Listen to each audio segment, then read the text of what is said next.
அஸ்ஸலாமு அலைக்கும் friends, welcome to the ஆர்டி ரெசிபி. இன்னைக்கு நம்ம ஒரு சூப்பரான ஸ்வீட் ரெசிபி தான் செய்ய போகிறோம். அதுக்கு நான் 2 ஸ்பூன் நெய் எடுத்திருக்கிறேன். இது சேமியா வறுக்கிறதுக்காக ஃப்ரெண்ட்ஸ். இன்னைக்கு நான் ருமானி சேமியா எடுத்திருக்கிறேன். இது நல்லா ரொம்ப டேஸ்ட்டாக ஈஸியாக 5 நிமிஷத்தில் செஞ்சிடலாம். 2 ஸ்பூன் நெய் எடுத்துக்கோங்க. இதுக்கு இப்போ ருமானி சேமியா போட்டு நல்லா வறுத்துக்கலாம். இதுக்கு இந்த சேமி தான் போடணும்னு இல்லை, உங்ககிட்ட இருக்கிற சாதா சேமியா கூட சேர்க்கலாம். ஆனால் ருமானி சேமியா இதை மாதிரி செஞ்சு பார்த்தா ரொம்ப ரொம்ப டேஸ்ட்டாக இருக்கும். இது இப்போ கொஞ்சம் கோல்டன் ப்ரௌன் வர வரைக்கும் நம்ம வறுத்து எடுத்துக்கலாம் ஃப்ரெண்ட்ஸ். இது ஃப்ளேம் மீடியம் ஃப்ளேமில் வச்சு நல்லா வறுத்து எடுத்துக்கலாம். ஸ்வீட்னாலே எப்போவுமே நெய் தான் சேர்க்கணும். அதுக்காக நான் நல்லா 2 ஸ்பூன் நெய் சேர்த்துருக்கேன். அப்போ தான் கருகாமல் வரும். மீடியம் ஃப்ளேமில் வச்சு நல்லா வறுத்து எடுத்துக்கோங்க. பாருங்க ஃப்ரெண்ட்ஸ், இந்த மாதிரி நல்லா கோல்டன் ப்ரௌன் கலரில் வந்துடணும். அப்போ தான் சேமியா நல்லா சூப்பராக உதிரி உதிரியாக இருக்கும் ஃப்ரெண்ட்ஸ். சேமியா கேசரி மாடலில் இன்னைக்கு செய்ய போகிறோம். ரொம்ப டேஸ்ட்டாக இருக்கும். 5 நிமிஷத்தில் செஞ்சிடலாம் ஃப்ரெண்ட்ஸ். மீடியம் ஃப்ளேம்லேயே வச்சு வறுத்துவங்க, இல்லைன்னா ஒரு இடம் கருப்பு ஒரு இடம் அப்படியே வெள்ளையாகவே இருக்கும். இது கலர் மாறிடுச்சுன்னு பார்க்காதீங்க, இன்னும் கொஞ்சமாக வறுத்து எடுத்துக்கலாம். இப்போ பாருங்கள் ஃப்ரெண்ட்ஸ், நல்லா கோல்டன் ப்ரௌன் வந்தாச்சு. இதை நாம் 1 கிளாஸ் பால் ஊற்றிடலாம். 1 கிளாஸ் பால் ஊற்றிட்டு நல்லா லோ ஃப்ளேம்லேயே வச்சுக்கோங்க. இந்த மாதிரி தான் புகை வரும். ஒன்றும் பயப்பட வேண்டாம் ஃப்ரெண்ட்ஸ். நல்லா அப்படியே அடங்கிடும். இது போட்டுட்டு 1 கிளாஸ் பால் போட்டுட்டு நல்லா ஏடோட பால் எடுத்துக்கோங்க ஃப்ரெண்ட்ஸ். அப்போ தான் நல்லா டேஸ்ட் வரும். இல்லை உங்கள்கிட்ட ஸ்வீட்லெஸ் பால்கோவா, மில்க் மேட் இதெல்லாம் போட்டால் கூட டேஸ்ட்டாக இருக்கும் ஃப்ரெண்ட்ஸ். ஆனால் நம்ம இப்போ வீட்டில் இருக்கிற பொருள்லேயே நம்ம செய்கிறதுனால வீட்டில் ஏடோட பால் இருந்தால் அதை எடுத்துக்கோங்க, நல்லா டேஸ்ட்டாக இருக்கும். 1 கிளாஸ் பால் போட்டுருக்குறேன். இது சேமியா வேகிறதுக்காக 1 கிளாஸ் தண்ணி, அந்த பால் கிளாஸ்லேயே கொஞ்சம் கழுவுன மாதிரி தண்ணி எடுத்துக்கோங்க. 1 கிளாஸ் தண்ணி சேர்த்து நல்லா நம்ம கிளறி விட்டுக்கலாம்.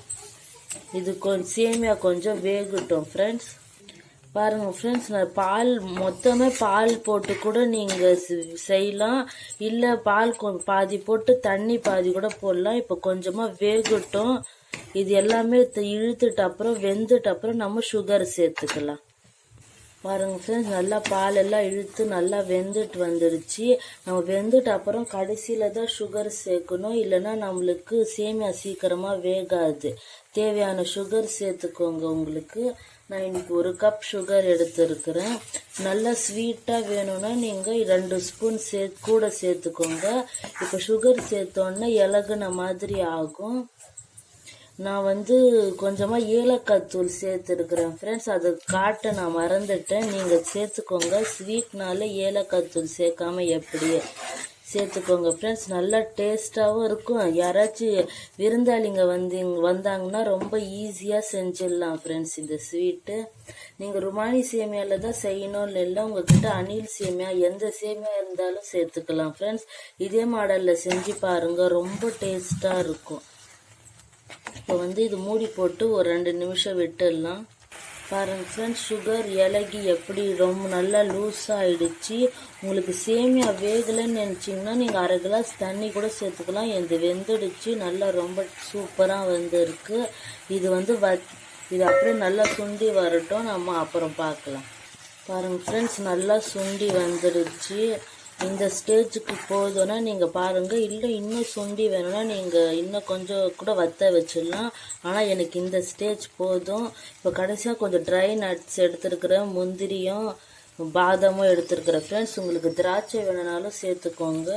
எனக்கு திராட்சை பிடிக்காது ஸ்வீட்லன்னு நான் போடல. உங்களுக்கு வேணும்னா நீங்கள் சேர்த்துக்கோங்க. எந்த நட்ஸு வீட்டில் இருந்தாலும் நீங்கள் சேர்த்துக்கலாம். சேர்த்து நல்லா கலக்கி விட்டுடுங்க. இப்போ உங்களுக்கு வேணும்னா நீங்கள் ஒரே 1 ஸ்பூனு நெய் சேர்த்துக்கலாம் ஃப்ரெண்ட்ஸ். கடைசியாக 1 ஸ்பூன் நெய் சேர்த்து இறக்குனீங்கன்னா கமன்ற நல்லா சூப்பராக இருக்கும். இல்லை எனக்கு தேவையில்லைன்னா சேர்க்க தேவையில்லை ஃப்ரெண்ட்ஸ். அப்படியே கூட இது ரொம்ப டேஸ்ட்டாக இருக்கும். ஞாபகமாக ஏடுள்ள பாலாக எடுத்துக்கோங்க. அப்போ தான் நல்லா க்ரீமியாக பால்கோவா மாதிரியே டேஸ்ட்டு வரும் ஃப்ரெண்ட்ஸ். ஏடோட பால் எடுத்தீங்கன்னா அவ்வளோதான். இப்போ இது மூடி போட்டு ஒரு 2 நிமிஷம் கழித்து சர்வ் பண்ண வேண்டியது தான் ஃப்ரெண்ட்ஸ். ரொம்ப டேஸ்டியான சேமியா ரெடி ஆயிடுச்சு, சேமியா கேசரி. பாருங்க ஃப்ரெண்ட்ஸ், நல்லா சூப்பராக சேமியா ரெடி ஆயிடுச்சு. நல்லா ரொம்ப ரொம்ப டேஸ்ட்டாக இருக்குது ஃப்ரெண்ட்ஸ். இது இப்போ நல்லா சூடாக இருக்குது. ஆறுனா கூட சாப்பிட்டாலும் இது இதே மாதிரி ரொம்ப நல்லா இருக்கும் ஃப்ரெண்ட்ஸ். பாருங்கள், இது நீங்களும் செஞ்சு பார்த்து எப்படி இருக்குன்னு கமெண்ட்டில் சொல்லுங்கள் ஃப்ரெண்ட்ஸ். இந்த வீடியோ உங்களுக்கு பிடிச்சி இருந்துச்சுன்னா லைக் பண்ணுங்கள், ஷேர் பண்ணுங்கள். என் வீடியோவை இப்போ தான் ஃபஸ்ட் தடவை பார்க்குறீங்கன்னா சப்ஸ்கிரைப் பண்ண மறந்துடாதீங்க. நம்ம அடுத்த ரெசிபியில் பார்க்கலாம் ஃப்ரெண்ட்ஸ். பாய்.